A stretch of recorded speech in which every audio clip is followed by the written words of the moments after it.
Hey everybody, welcome back to our kitchen. Hi, I'm Dave. Today I'm going to be making something that is another family favorite. It's Marry Me Chicken. Yes, we've seen this go on the internet a lot. It's made its rounds and people have done variations of it. It is an amazing recipe that we've had in our cycle for about a year now. We love it. The whole family loves it. I'm also going to be making for you a fried canned potato.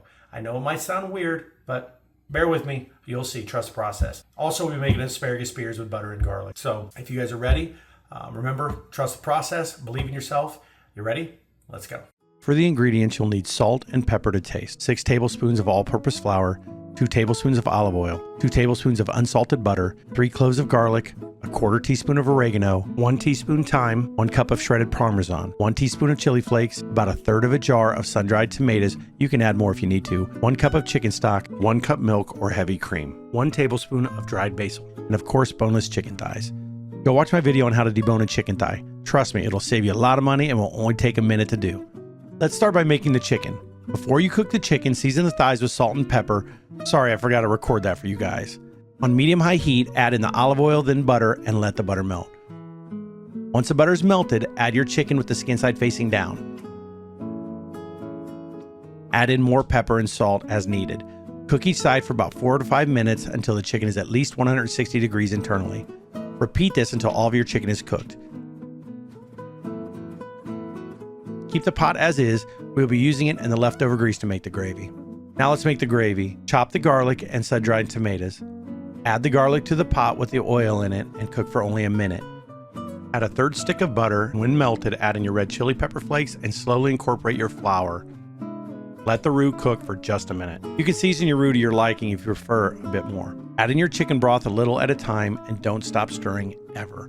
Never stop stirring until the gravy is done. Keep pouring little by little until you run out of the broth. From here on out, use milk to thicken the gravy. After the gravy has thickened, add in your parmesan, oregano, basil, and black pepper. Stir until the gravy is creamy and smooth. This will take a little while. Add salt to taste as well as your sun-dried tomatoes. Again, I forgot to get this footage, but that's okay. So just stir them in and turn off the heat and let the gravy rest. Now it's time to make the potatoes. You will need 2 cans per person. Cut the potatoes in half, then cut in half again. Repeat this until all the potatoes are cut. Heat up a pan on medium-high heat and add a good amount of oil. You can always add a little oil later. Once the oil is heated, add the potatoes. This will take about an hour to cook, so plan these ahead of time, and you probably want to start them with the chicken.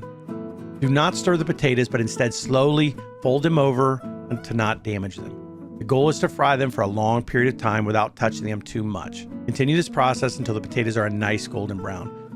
For every serving of potatoes, you'll want to add 1 tablespoon of butter, 1 tablespoon of garlic powder, a couple tablespoons of chives, and a generous helping of salt.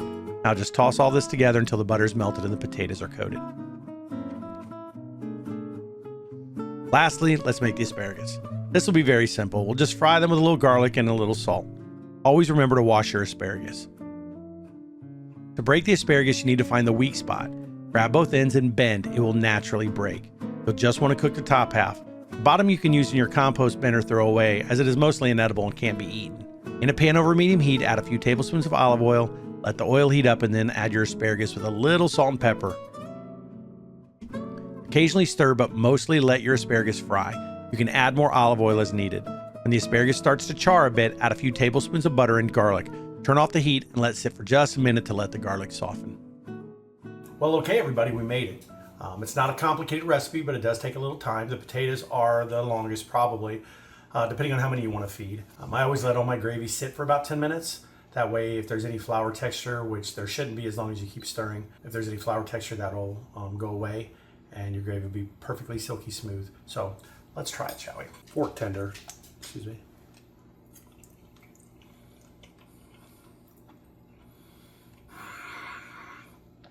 So good. It's so easy. Your kids will love it. Your husband will love it, or your wife. Potatoes are perfect. This is a hit. It's a winner. Again, it's not difficult. Follow the process. Trust the process. Believe in yourself. You can do it. See you next time.